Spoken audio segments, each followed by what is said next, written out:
Muy bien, estamos en la clase, sí, que aparentemente no tiene que ver con ciudadanía, no tiene que ver con ciudades, con la vida cívica que tenemos, pero sí tiene muchísimo que ver. Por eso les he dado esto, postergando un poquito la clase imprescindible en la que vamos a hablar sobre el sistema rotatorio en las ciudades, el sistema progresista en las ciudades, el sistema lineal de ciudades, ¿no? Los efectos radiales de las ciudades como en Santa Cruz. Todo esto lo vamos a hablar como continuación del previo evento, mostrando que las ciudades son el epicentro económico actual y que seguir haciendo canchitas de fútbol o simplemente placitas o puentes mellizos, trillizos, cuatrillizos, quintillizos o lo que ustedes quieran no es precisamente lo más adecuado. No digo que no sea útil y sea necesario, por supuesto que sí, con seguridad que sí. Pero hay algo más que hacer y para hacer ese algo más se necesita más recursos, seguro que sí. En todo caso, este ensayo que les doy es sumamente importante porque nos muestra que hemos vivido una suerte de espejismo. Esta palabra es mágica porque nos remite a otra palabra, la burbuja económica. Hemos vivido un salto económico bestial que está bien documentado por Carlos Mesa, expresidente de Bolivia, en un artículo donde nos muestra que del 58 al 2005, en más de 50 años, 52, hemos recibido 40.000 millones de dólares por concepto de exportación de recursos naturales. Del 2006 al 2016 o 17, incluso 18, no sé bien, en otras palabras, en un poquito más de 10 años versus 50 años, hemos recibido 40.000 millones de dólares. Bolivia ha recibido durante 50 años 40.000 millones de dólares y durante 10 años 40.000 millones de dólares. Esta euforia económica, este auge económico se manifiesta evidentemente en un país que regala plata, que genera bonos, que tiene transferencias no condicionadas, simplemente transfieres. Esto es lo que hemos vivido de una manera, digámoslo así, tácita, efectiva. No ha habido posibilidad de retroceder en todo esto y el dinero ha sido un mecanismo de chantaje, un mecanismo de soluciones efectivas rápidas, sin piense, sin capacidad analítica, simplemente yo te entrego este monto y tú te callas. Esa es básicamente la consideración. Incluso se les decía a quienes, a los empresarios cruceños, que no había posibilidad de que hagan política. Si lo que se llega, a lo que se llega, es un acuerdo explícito entre el gobierno central, liderado por Evo Morales, y la CAINCO, y la CAO, la Confederación de Empresarios Privados de Santa Cruz. Esto es lo que tenemos como trato explícito en la política nacional. ¿Por qué hablo todo esto? Señores, gracias a ese trato explícito, hay tanta plata manejándose, empiezan a ganar tantísimos recursos, se empieza a exportar, estos datos los daré después, tantísima soya en el país como nunca en la historia, que toda esa gente que antes era promotora de las autonomías y empujaba las autonomías de 2000 para adelante con mucha fuerza y exigía las autonomías para Santa Cruz y para todo el país, se calla. De un día al otro, imagínense ustedes lo sorprendente que es esto. Tenemos a un departamento enmudecido y tenemos a una clase política líder, la que lideraba al menos ese proceso, amalgamada con el gobierno. Eso es lo que tenemos. ¿Alguien va a hablar de autonomía? Por supuesto que no. ¿A alguien le interesan las autonomías? Por supuesto que no. Fíjense ustedes que la autonomía no es una política pública exigida. No se demanda la descentralización efectiva conocida como autonomía. ¿Por qué? Porque no interesa. Estamos creciendo todos tanto políticamente que incluso podemos ser lacayos, podemos ser yuncus, podemos ser subordinados. Me callo, gobierno, pero me permites, callándome, que exporte a través de los convenios que tenemos con la CAN, dosis de soya en grandes cantidades hacia Venezuela, hacia Colombia. Claro que te permito, pero te callas, no te metas en política, no te entrometas con nosotros, déjanos ser gobierno, pero te dejamos ser ricos. Este es básicamente el trato, que ya lo veíamos con gobiernos municipales. Señor presidente, vamos a hacer un proyecto, no importan los proyectos a nivel municipal, usted simplemente enriquezcanse, pero me obedecen. Ese es el trato que tenemos. Básicamente, esta es la impronta decisiva sobre la cual partimos en los siguientes años. No hay propiamente una descentralización. Lo que tenemos son autoridades subnacionales sometidas al gobierno en función de intereses propios. voy a ser rico. Alguien de mi familia va a ser rico. Vamos a tener una licitación para construir este par de plazas, estos 2 edificios y estas 25 calles. ¿Cuánto voy a sacar de eso? Bueno, $350,000 en licitación. La obra está más o menos en 1,5 millones, en 4,5 millones, en 6, digamos 6 millones. Saco de eso el 5%. ¿Cuánto es? $300,000. Eso es lo que hemos venido viviendo a lo largo de los últimos años. Esto, con mucha claridad. Este es el tenor de lo que hemos vivido en ese periodo de espejismo económico. ¿Por qué espejismo económico? Porque nunca habíamos tenido esa cantidad de recursos. La oportunidad de que nuestros recursos naturales sean bien vendidos. Sean vendidos a precios exorbitantes. En algún momento, cuando se hace la ley, los precios del petróleo tenían entre 1 a 5 dólares como costo oficial por litro. Y este litro llega a tener un precio de hasta casi 140 dólares en el 2011, 12 o 13, no me acuerdo. Pero bueno, a principios de la década pasada, o en alguno de los años de prolegómeno de la década pasada. Esto es lo que vemos, un crecimiento exorbitante entonces de los precios. Tienes plata para regalar por todo el mundo. ¿Quiere Evocumple? Ahí está su Evocumple. ¿Quiere BDP? Banco de Desarrollo Productivo para usted, por supuesto. Vamos a los territorios. ¿Quiere más FNDR o FIS, lo que era el Fondo Nacional de Desarrollo o el Fondo Social Productivo para los municipios? Por supuesto que queremos. Venga. En otras palabras, como Estado llegas a todos los confines del país sin necesidad de que haya descentralización. En otras palabras, la descentralización tiene 2 patas. Una, la pata económica, recibimos plata, transferencias directas del gobierno central, y recibimos no solamente plata, sino líderes. Líderes de la propia localidad que nosotros hemos ido impulsando porque nos gustan sus políticas, sus ideas, sus propuestas, porque puede ser el posible sustituto de ese otro gobernador o del mismo presidente. ¿Por qué no? Podría ser el futuro presidente. Esto es lo que es soñar con una lógica, bajo una lógica de descentralización. Esto es lo que se llama democracia liberal. Hay 2 tipos de democracia, o hay 2 tipos más bien de sistema de gobierno, uno no democrático y otro democrático, incluso con las profesiones. Si tú estudias algo, estudias, por ejemplo, ingeniería informática para poder hacer un programita que nos recoja día a día la cantidad de ventas en autos, en automóviles que hemos tenido. Perfecto. No haces nada, no piensas. Simplemente estudias para llenar unas planillas y hacerlo bastante bien para que los autos se sigan vendiendo. Otra cosa es en Latinoamérica, donde predomina el pensamiento liberal. Entonces eres ingeniero informático para tener nuevos programas, para inventarte nuevos WhatsApps, para tener nuevas aplicaciones, para ejercitar el cerebro y que piensen y pensemos, ¿no? Y que no tengamos solamente un líder que decida por nosotros. Obviamente nosotros nos decantamos por la primera opción. No piensen, nosotros pensamos. Ustedes simplemente ganen plata. Y si tienen que ganar plata ilícitamente, háganlo. Es por eso la importancia de este ensayo. El ensayo nos muestra esta burbuja, nos muestra este periodo de magia, evidentemente coyuntural, con una inmensidad de recursos. Y da la casualidad que en ese mismo periodo de inmensidad de recursos, lo que tenemos es un presidente indígena. Lo que tenemos es un recambio generacional que no tiene que ver con el presidente solamente, sino tiene que ver con lo que se llamó después movimientos sociales.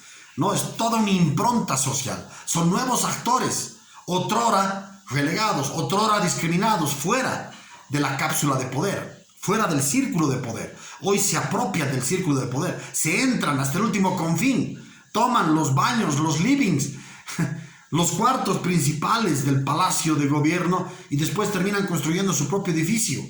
Es una nueva élite o nuevas élites que se entrometen con este poder y sueñan día a día con este poder. Señores, lo que quiero remarcar con mucha fortaleza y con toda la dignidad que se pueda dentro de lo vergonzoso que puede ser esto, esta comprobación final, es que no ha habido descentralización no solo por la maldad del gobierno, sino porque nadie la ha demandado. Y si la han demandado ocasionalmente, como puede ser un Rubén Costas, como puede ser un Lucho Revilla, pero son demandas completamente provisionales de descentralización. No es un plan específico de descentralización, de inversión concurrente. ¿Cómo invertimos gobierno central con gobiernos departamentales y gobiernos municipales? Inversión concurrente. ¿Qué planes conjuntos hacemos? No, señores.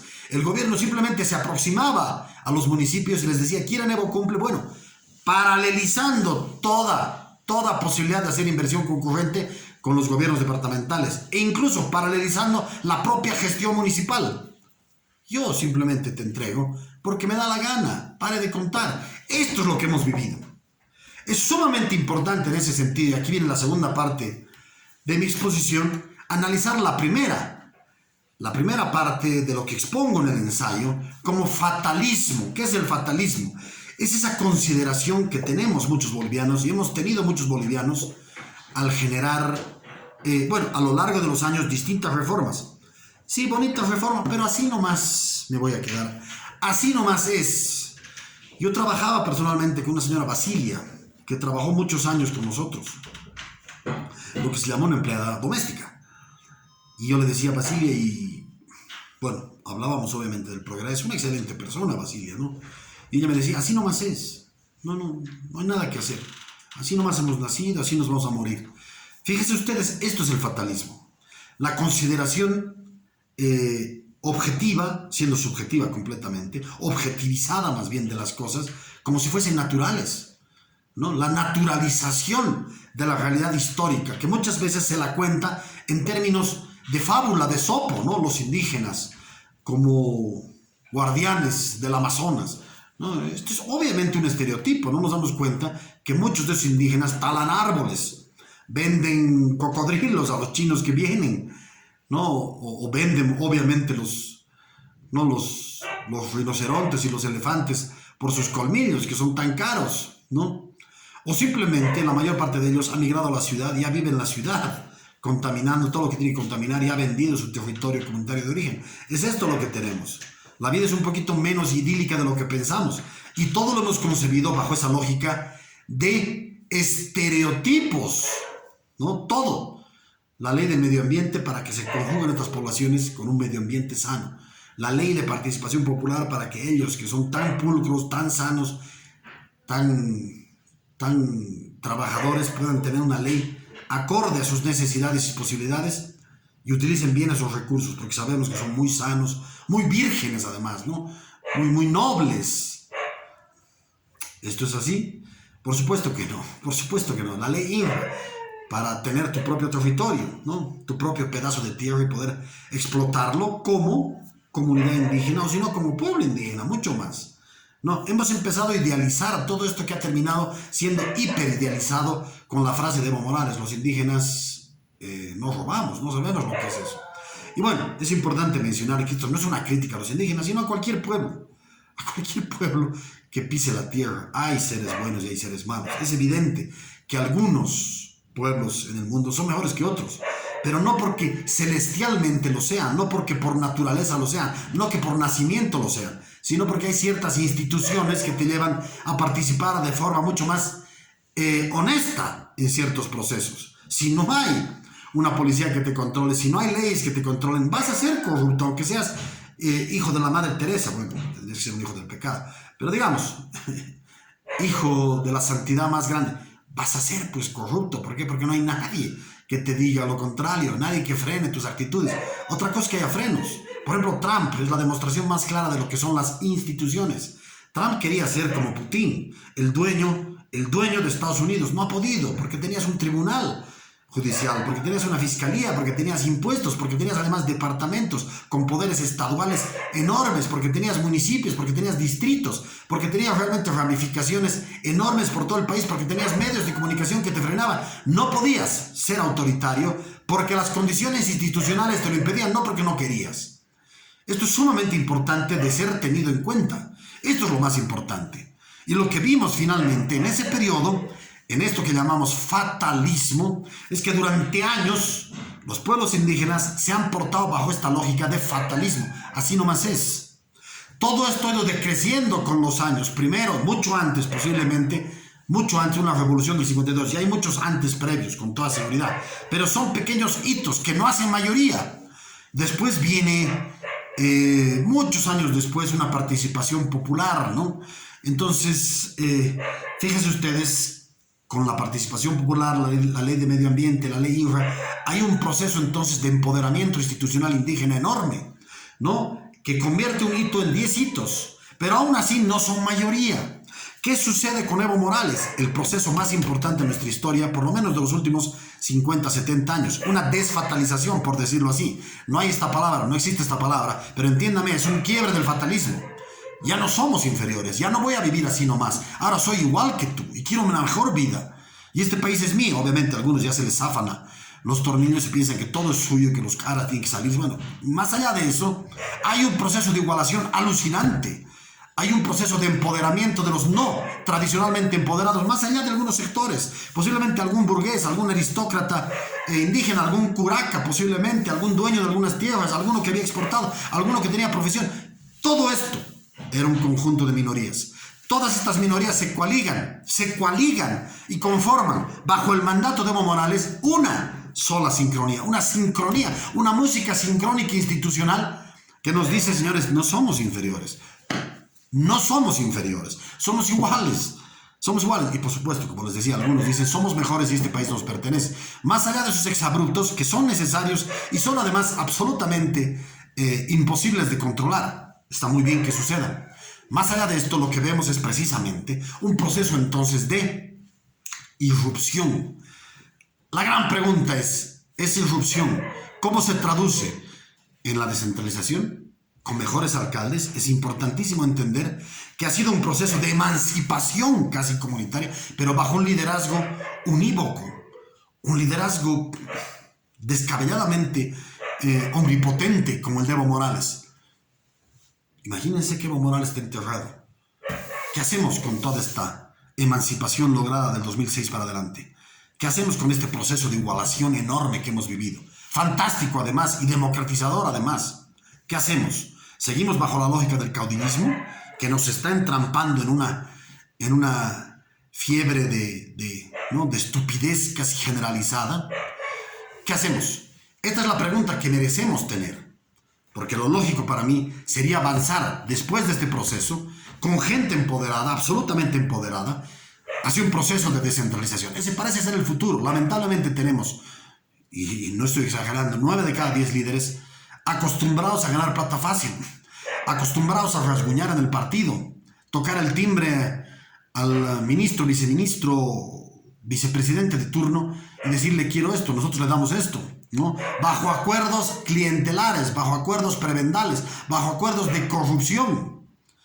¿Dónde están esos 1000 líderes aymaras, quechuas que quieren ser alcaldes sin tener condiciones sobre la cabeza, sin tener que depender de este brazo político asfixiante, ¿no? Omnímodo, ¿no? Que realmente los lacera, que realmente los coloca en una situación de inferioridad, de reinferioridad, igual que del 2005 para atrás. Es paradójico, ¿no? Porque en medio del proceso de emancipación hay estas formas de desemancipación, ¿no? De refatalización, por decirlo así. ¿Cómo salimos de esto? Esta es la pregunta central que conlleva como una de sus principales reformas a la descentralización.